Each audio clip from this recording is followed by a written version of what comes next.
Thank you, Akila, and very good morning, I guess, to all and everyone present here. Well, I'll be speaking on PeaCept, peace pedagogy, something I've come up with after a lot of research. But why did I come up with this pedagogy is something which I would like to share today. When we are multitasking, when we are doing so many things, and as human beings, I have realized that peace within is very important. And as a child, I was raised in an environment which was not really peaceful, as in there was a lot of competition, there were a lot of things happening, and it was very difficult for me to self-regulate at that time, and no one taught me.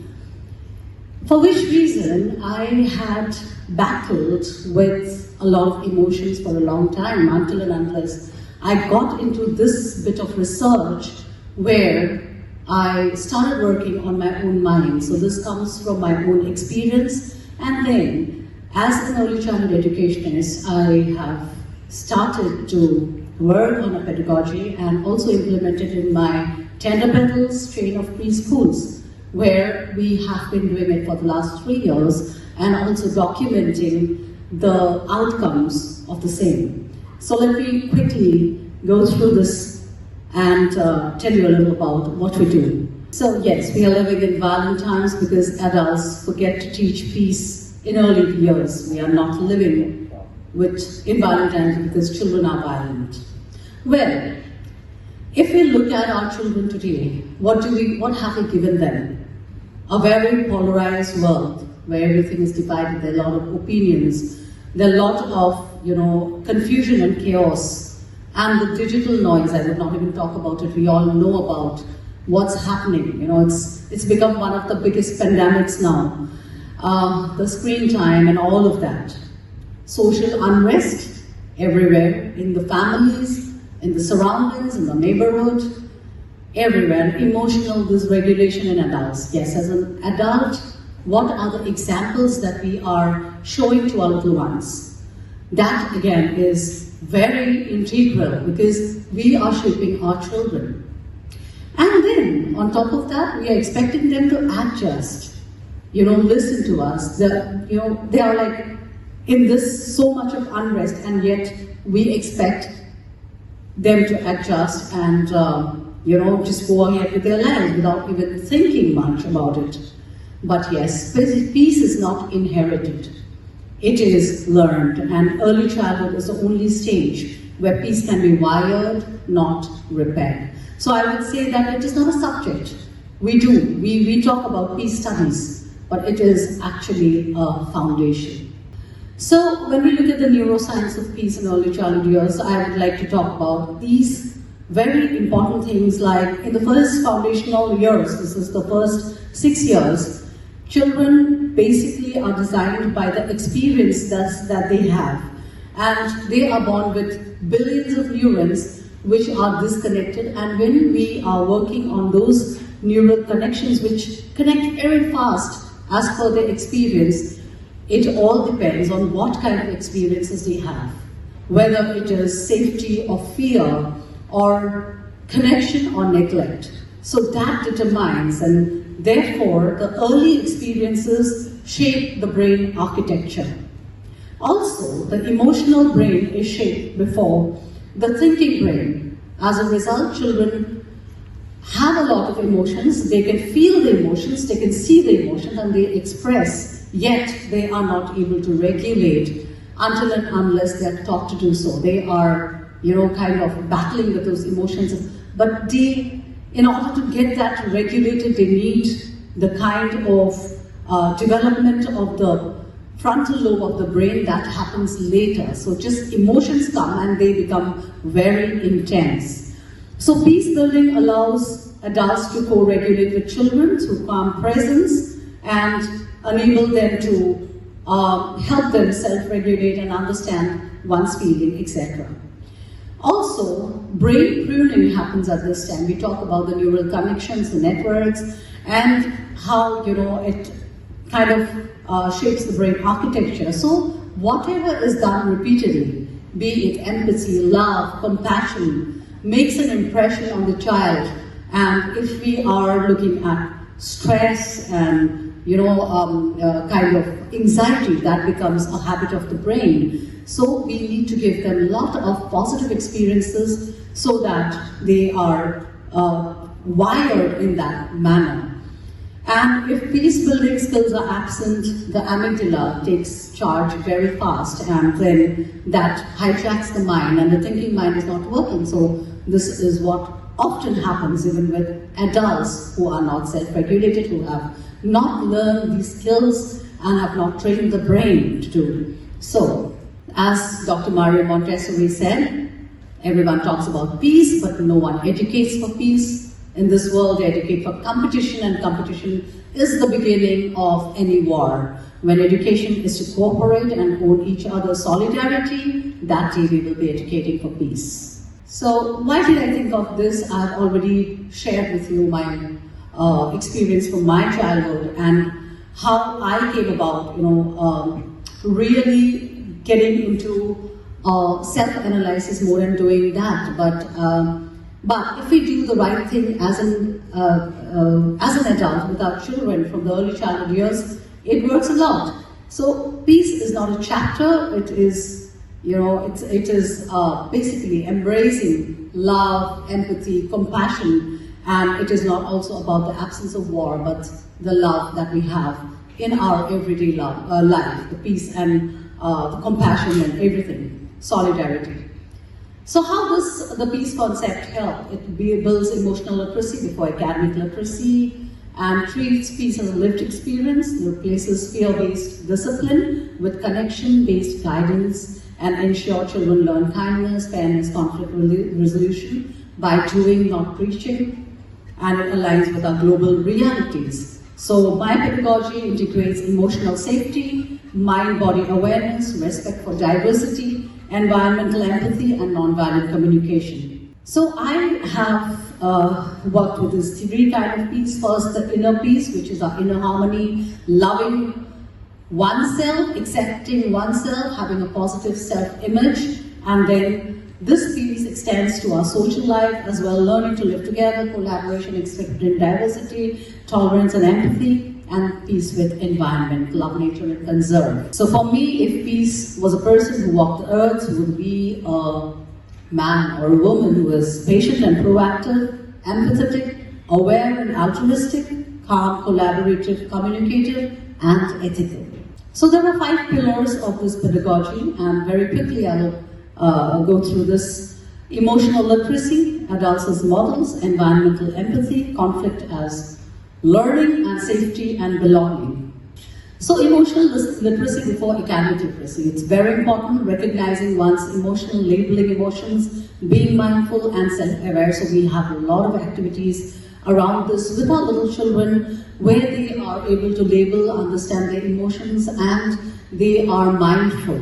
So these children, when we are doing this in our tender petal centers, I've seen that it has helped them. The small sessions where they are just sitting and thinking, not thinking as in, but they are silent and retrospecting and labeling their emotions. We have the emotional thermometer, so they just tell us how they are feeling and why they are feeling as whatever they are feeling, and then we analyze. So it's very interesting when we talk about the emotions and they are like okay to express, and it also aligns with the SDG goals, good health and well-being, and quality education. So there are a lot of practices that we do. I wouldn't get much into it because this presentation is going to be very long. Otherwise, safety, belonging, and attachment. Dr. Omar spoke about safety, which is so integral. And here, safety is also the unbiased and non-judgmental teacher who would, feel the children feel safe in spite of their differences. A democratic classroom setup that enables children to become confident because they are heard. Every child is heard. Teacher and children as co-researchers, it kind of does away with the fear that somebody is a teacher. We learn together. As a result, we become friends and we become co-learners. Predictable routines. We all love predictability, and children more so because They are just developing those connections, and when they're just predictable, they feel more safe. Gentle transition. We do a lot of these transitional activities which are not overwhelming them. They do their songs, they do music, and they slowly transition. And then teachers as emotional anchors. Most important, because as an adult, what is it that we are showing as an example? So SDG 5 and SDG 10, gender equality and reducing inequalities, also fall under this tenet. Conflict as learning, not discipline. So we believe in practicing peaceful language, rephrasing sentences which are, which put somebody down, but just telling the same in a more empathetic manner. Conflict resolution, children have conflicts, but they also know how to solve. It is the adults who do not know how to solve the conflicts. So we encourage conflict resolution, take turns speaking. So there are small games like a teddy, and the child who has the teddy will be speaking. So they start to understand that they take turns listening. Today morning we had a lot of discussion on listening skills of children, and which is so important. So here, only the children are not listening, the educator is also listening. And then apologize meaningfully. If somebody is sorry, they are not ashamed to say so. And they build a connection, by saying sorry and restore relationships. Well, environment and social empathy. So caring for plants, love and respect for animals. So we do these, sessions where we do not get live animals, but we make them imagine an animal and start patting them and loving them. And that is what is creating the connection. Gratitude for food, water, earth. I remember I was in a school where every time we have our tiffin, we used to say a gratitude prayer. I don't know if the schools are practicing that anymore. So that gave us the love for our earth, for food, for water, and that thank you that we need to say. And sustainable practices. So we also teach our children to be the recycle, reuse, and all of it, where they are doing a lot of activities on waste management and how they can put something which is of no use to more use, and also reduce wastage. So this aligns with SDG 13, climate action, and 14-15, life below water and life on land.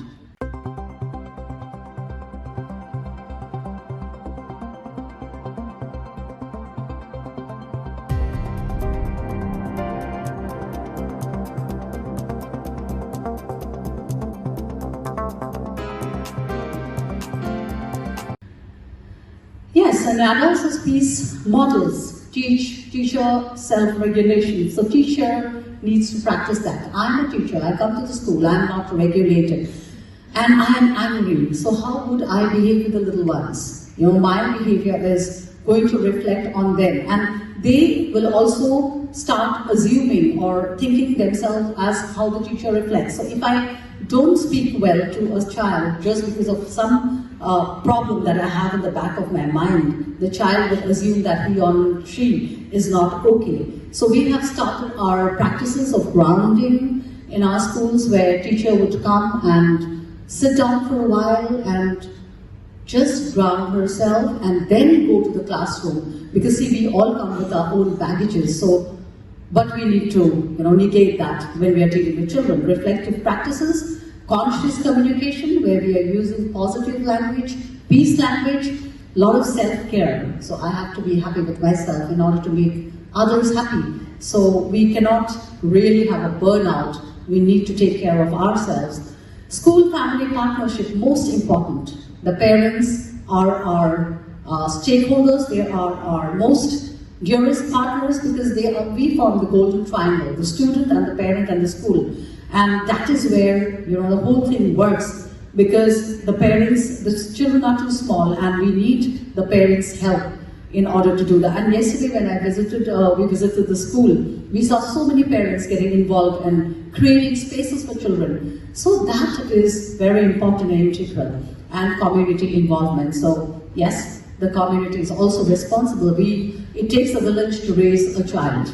And so it is not only the parent or the school, but the entire community and the mindset of the people. So partnership for the goal. So what is the main goal? The betterment of the child, and we all work towards it. So we need to replace performance with presence. It's not the results that matter, but it is our presence, our love, the support that we can give them. Control can stop something, but connection will make the child accept it with love. And then obedience has to be replaced with empathy. So this is very, very important. And these are a few activities that we've been doing in our centers. A child himself going in, this is a school in a village in the interiors of Assam. And he's so fond of trees. He said, he hugs the trees. And then we have this animal feeding activities, loving each other's culture, doing a lot of work, planting, and storytelling, which is very core. We do a lot of storytelling to send the message across, because as a child, I still remember my grandmom's stories. So stories is a big tool to get the message across. And yes, we have these, for a month or for a week, we plan certain activities, and we tell the children when they complete it, they need to mark it. So something like donate food stuff, write a thank you card for your mom, to show gratitude, some yoga exercises, sometimes some affirmations. So these are different things that our teachers do in a month or in a week. They plan it. And this is about PeaCept, Peace Pedagogy. Thank you so much. We have been training on this as well. I have presented in Indonesia and in Thailand, and today I'm so happy to present here, and we have been doing our workshops. So anybody who would want to get in touch with us can get in touch with me and know more about this program. Thank you so much for your patient listening. Thank you.